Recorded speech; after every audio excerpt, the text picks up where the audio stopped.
doing first set of notes for section 7.1.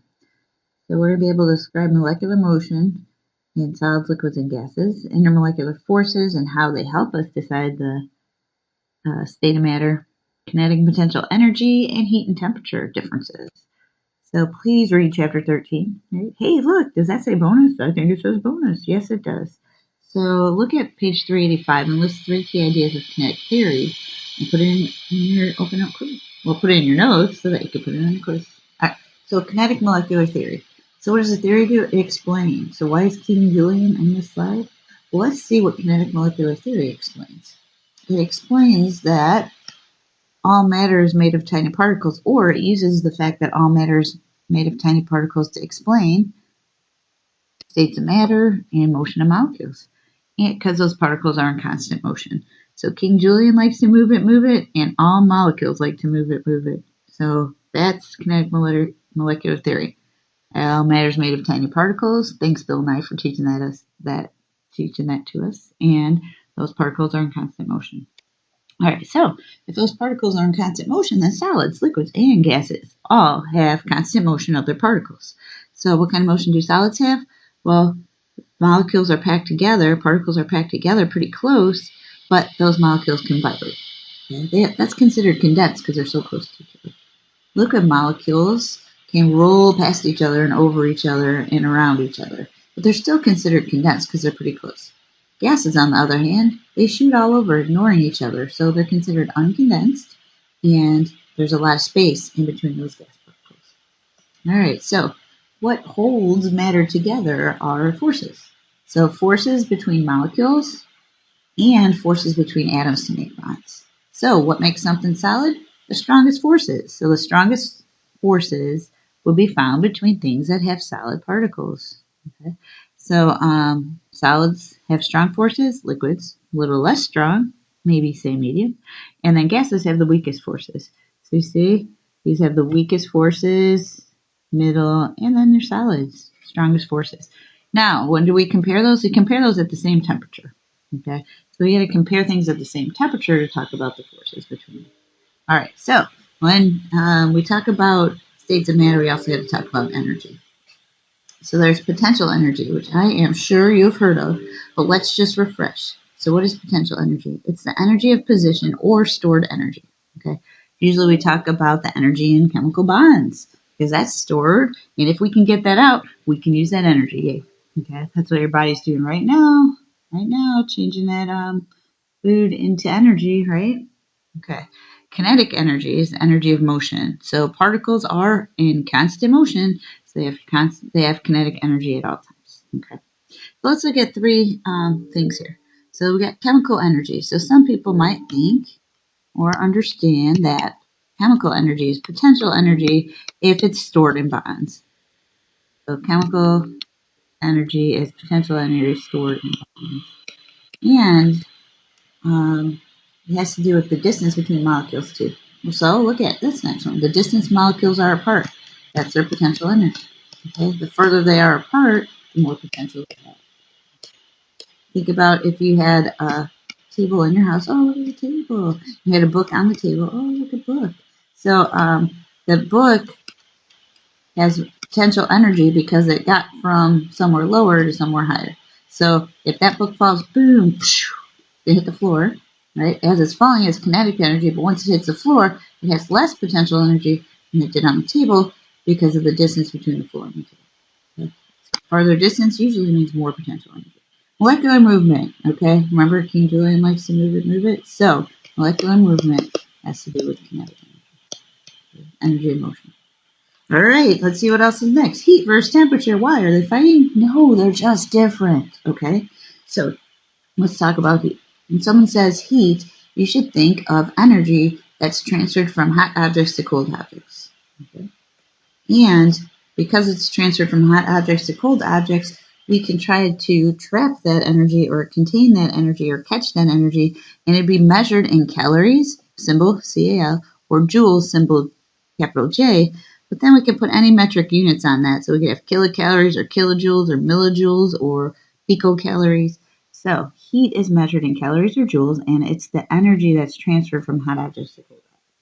Temperature, on the other hand, please never tell me heat and temperature are the same thing, because I will yell, no! Temperature is the average kinetic energy due to motion of particles. So when you put a thermometer in a glass of water, because I'm sure you guys do that all the time, you put a thermometer in a glass of water, there's tons of molecules hitting that thermometer. And when they transfer their energy into that thermometer, on average, it gives you the temperature. Okay? So what do we use? We use Celsius, Fahrenheit, or Kelvin to measure the temperature. And we'd, of course, use a thermometer for that. Heat, we'd use a container called a calorimeter. What? I said it, calorimeter, to calculate the heat transferred.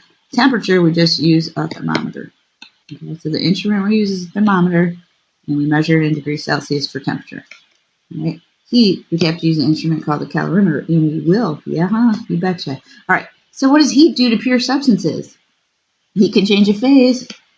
Right? You add enough heat, the potential energy is high enough to overcome the forces that are in this closely packed state, and so it can change phase and change state. But here's something really, really important. The temperature is going to stay constant through that process. And during that process, there's going to be the packed phase and the less packed phase. So there'll be two phases. Temperature will stay constant because the heat's causing buildup of potential energy. Okay. What else can heat do? Heat can change the temperature of a substance. So if the heat is causing the molecules in a single state to have more kinetic energy, they're going to be moving faster and faster, and the temperature is going to change. But when that happens, there's only one phase during that process. All right. Hey, so is there data we can collect? You betcha there's data. Okay. So there's a certain temperature at which pure substances can change their phase. So the temperature at which something melts if you're adding heat, or freezes if you're taking away heat, same thing. The temperature is the same whether you're adding heat to melt it or you're taking away the heat to freeze it. The boiling point and condensation point are the same temperature because when you're adding the heat, it boils, but when you're taking away the heat, it condenses. Right? And then this is about how much heat it takes to change the phase. This is how much heat it takes to change the phase at the higher temperature. So fusion and solidification has to do with melting. Okay. Heat of vaporization has to do with boiling. Okay. And then we talked about what else heat can do. Heat can change a substance's temperature. And so this is for temp changes. Temp changes. Temp changes. Who wrote that? It says temp changes. Right. Triangle for change. And so solid, liquid, and gas will have different amounts of heat to change their temperature. We'll be using them, don't worry.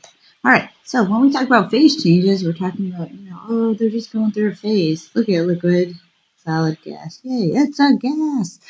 There's a special name for each phase change. All right, so make sure you know your vocab. I am sure you've heard most of this before, but we're going to have to use it correctly in chemistry. A gas turning to a solid is deposition, right? What? Sublimation goes up there. Solid turning right into a gas is sublimation. Deposition is when a gas goes directly to a solid. Who put that there? I don't know. Anyway, someone else to make my PowerPoint so say. Know these vocab words and know which phase changes they relate to. Okay? You know how to dance because dancing is fun. All right. Heating curve. So if you add heat to substance, it's going to change temperature and it's going to change phase. So this is the point on the graph when something's solid, right? And if you add enough heat, they're going to move faster and faster and faster. Then you're going to start changing the phase. This is when the solid turns into a liquid. Right? If you add more heat, all of the solid's going to turn into liquid, melting. And once it's all liquid, you can change the temperature of the liquid. And then kinetic energy will increase. Kinetic energy increases. Potential energy increases during a phase change. Kinetic energy increases during a temperature change. And finally, the liquid's going to have enough energy so that the molecules can build up and pull away from each other. So the liquid's going to turn into a gas, right? And then you get to all gas all day, and the kinetic energy can go away. Right? So you got to think of the molecules moving. Solid, they'll start moving faster and faster till they are far enough apart from each other to be liquid. And that's when the potential energy is increasing. Okay. Hey, we talk about evaporation, and evaporation is cool. What? Evaporation is a cooling process. So when something's evaporating, It's evaporating from the surface of the liquid. See you later. Which molecules evaporate? The ones with the most energy. And so what happens? The rest of the liquid is cooler. All right. So hey, we had about 4,000 people plus packed into the field house for all school assembly. And so once the hottest people, freshmen and sophomores, once they left, it probably felt cooler in there because they took all their energy with them, and everybody else was cooler. All right. So to review. Intermolecular forces and bonding affect the states of matter, and changing those by adding or taking away energy is what happens when we change phases or change temperature. Okay? The strongest forces are in solids, weakest forces are in gases. Kinetic is motion. Okay? King Julian likes to move it. Kinetic energy is motion. Potential energy is in the position where something is compared to something else and stored. Okay? Evaporation is a cooling process. Heat and temperature are not the same thing. Please know the difference so I don't have to yell, no. Phase changes have a constant temp, and temp changes have a constant phase. All right, peace out. Aw, look, that's a beautiful moment between those ice cream cones. All right, remember there's a chance for bonus. Check out chapter 13.